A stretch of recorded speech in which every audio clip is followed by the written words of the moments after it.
Hey guys, welcome you to the house of Yvonne, where all your dreams come true.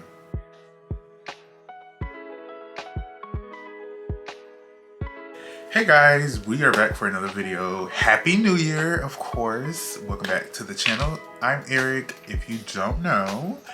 If you're new to the channel, thanks for stopping by. If you have already subscribed to the channel, thank you so much for being here for another year. I think this year makes it 6-7 years we've been on YouTube now. Probably 6. I'm not sure. But thank you for being here regardless. In today's video, we're just doing a little get ready with me / chit chat. And I hope you enjoy the video. Before we get into the video, make sure that you subscribe, like this video, comment, share, and don't forget to click the notification bell to be notified of when I drop new videos, which is every single week.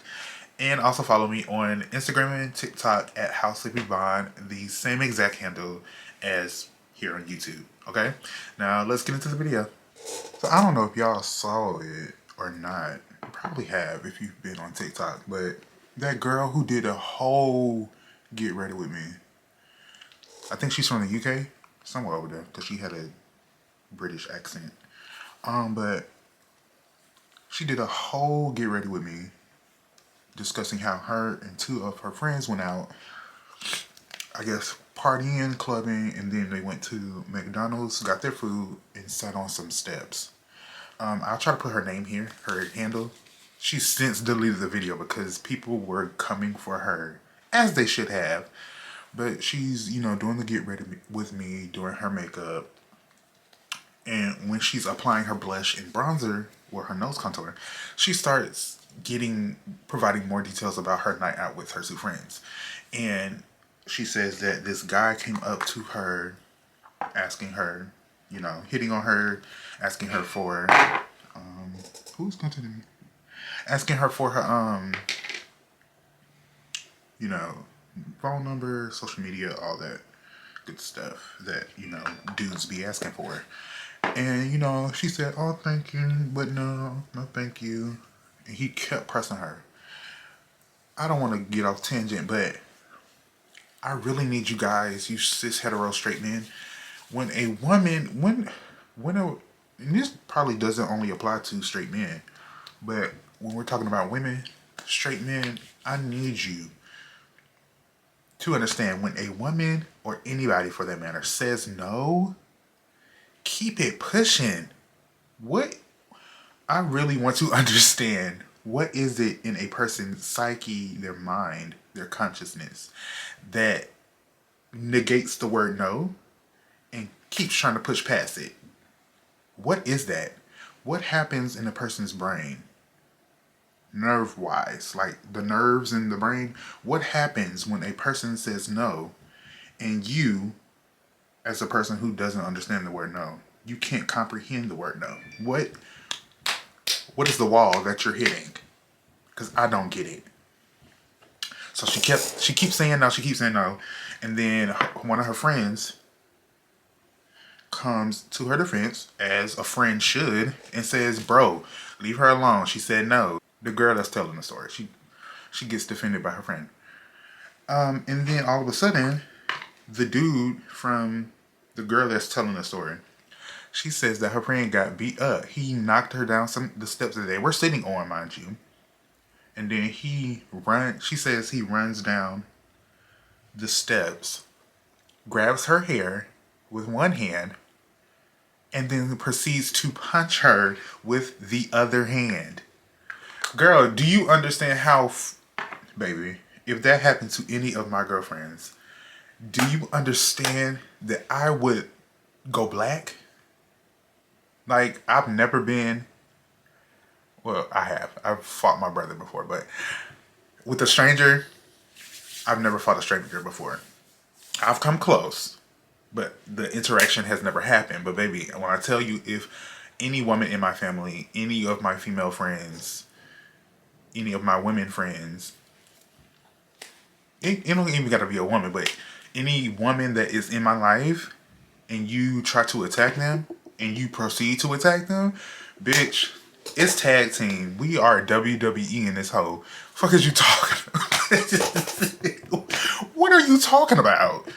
I'm not sitting, because what got me is that as she's telling this whole story during her Get Ready With Me, Mama is telling us that her and the other friend didn't go and help the friend that was protecting her in the first place. What? You're crazy. I defend you and you don't even come to my rescue because this nigga beating me up? You're crazy. You're crazy. And so she's telling the story. And I'm not sure how it ended because the story, she posted her video about 5 days ago. And all the interactions, the stitches, and the repost of the video happened 3 to 4 days ago. And so I started watching the video in the reactions yesterday. So I was late to like all of the rebuttals and stuff that would have been under her video. All I caught was like the stitches of her video. But as you already know, people were dragging her as they should have. It was this one video. I'll put it here. I'll put all the videos that I really loved and interacted with myself. But it was this video in particular that really gagged me and had me dying laughing because she stitched the video and then proceeded to give 3 separate ways on how she could have defended her friend with the other friend. And when I tell you, it is so funny to watch. But there are so many, it's like two points that I want to make, or 3. But the first point, I really need people to stop coming to the internet, one, telling all of your deep business, especially, like, you can tell your business, I mean, free speech, whatever. But if you're not following that up with a lesson to provide your audience or some tips on how your audience can do better, what's the point of telling the story? Especially if you're divulging information that could like harm you in the future. I don't get that. So stop telling your business if you're not really providing any ethical or moral tips for your audience on how your audience can refrain from making the same mistakes that you have made. Because I've shared a lot of different situations in my life, but I didn't share it just to share it. I shared it to give encouragement.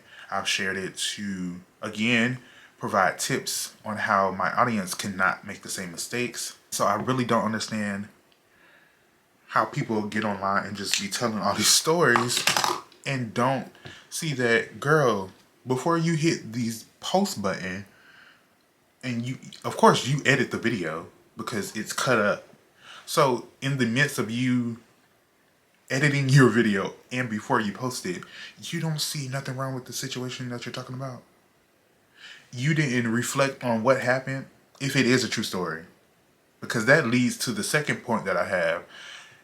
Y'all be coming on social media telling these stories when they don't even be true. And y'all really, I've really noticed that this, sorry, I'm using the NYX Cosmetics Slick Click in the pen because it comes with a presser. It's so loud. Anyway, I've noticed that there's a large trend with people posting rage content. And what I mean by that is people are posting videos providing opinions or scenarios that they say have happened, but probably has not happened, and they're only telling the story, that because that's what it is, a story, fictional story. They're only providing these stories because they know it's going to get clicks and views. They're expecting you to be outraged. And so in your outrage, you are going to do what? You're going to respond. You're going to share it. You're going to stitch it. Of course, I have fallen prey to that, but at least I know what they're doing. And when I respond, I'm giving facts, and I'm also telling them, girl, we know what you're doing. Stop playing in our face. Because there has been several accounts where people have posted again these stories just for the simple fact that they're going to get shares, views, clicks constantly throughout the day because they have made people offended and outraged deliberately. And I can give you several examples, and I'm going to post them right here. This instance where this girl here was talking about nurses and doctors, but specifically nurses who aren't, and she wasn't really making she was making a general statement, but if a hit dog hollers, I don't know what to tell you. But she made a statement about nurses. This was some time ago. This is a few months ago, last year. I think it was around October, November, probably early December. It was one of those months last year. But she was mentioning how nurses don't have good bedside manners. They are rude and blah, blah, blah, blah, blah. And this nurse, she's a traveling nurse, rebutted and said that that's not all nurses, which we all know that's not all nurses. So why would you go? Okay. She was the one that did the outrage posting because at the end of her video, she was like, any person that is not in the healthcare as your occupation should not be commenting on this matter, especially for somebody who works at Circle K, because this girl works at Circle K. Mind you, it was claimed that this girl's followers, I think her name is Morgan, we don't know, but it was claimed that her followers contacted this girl's manager and the CEO and, the corporate side of Circle K. I think it was Circle K. It was some gas station if it wasn't Circle K. But contacted, the corporate side of the business, and this girl got fired. First example. Second example. Recently, this white doctor here, I don't even remember the man's name, but this video here, he made this posting. He's a doctor in the ER. I don't know what hospital. Now, his supervisors are the one that should fire. He should be the one getting fired because he made this video a few days ago stating how he's a doctor in the ER and he has a lot of black patients. And for the black patients, he's noticing that they, mind you, in the first video he made, because he made an apology video, which was trash, and I responded to that one. But in the first video he made, he did mention that he already knows the reason, but he just wanted to come to TikTok. So I'm trying not to get sidetracked, but you already knew the reason as to why people in the black community either are on the phone or have somebody on the phone with them when they go to the doctor, because you already know that we as a black community don't trust any white person in medicine. And in my response video, I gave reasons. You could look at Henrietta Lacks, where doctors back in the 50s took her, I think she had cervical cancer. She had some type of cancer, and they took her cells. Back then, all of these companies have stated recently that, oh, back then in the 50s, it was normal. It wasn't illegal to take a patient's cells for study. So Henrietta Lacks, a black woman, she had cancer. She went to, I think, Henry Jopkins. What's it called? One of these hospitals. Go look up Henrietta Lacks. Her name is here. Her cells, her cancer cells, are known as HeLa, H-E-L-A. And these cells, because at the time, back in the 50s, doctors, scientists were trying to keep cells alive outside of the human body. Her cells, this black woman's cells, were able to do that. And every 24 hours, they replicate, creating a new generation of cells. Ever since the 50s, these cells are still used in today's medicines. Mind you, it's 2024. Those cells are still being used, okay, off of a black woman. The Tuskegee syphilis experiment, where Tuskegee men were not told that they were being given syphilis. They were given food, medicine, all this good stuff, but the medicine wasn't medicine. It was placebo. What's it called? The placebo effect, when you're given a medicine but it's not really medicine, like sugar or something. But they were given syphilis, and they were studied by the American government. James Marion Sims, I believe his name's. He's the doctor of guy kind of, what's it called? But he's just some white man back during when slavery was a thing. I mean, slavery's still a thing. Back when the American slave trade was a thing. He tested and experimented on enslaved black women.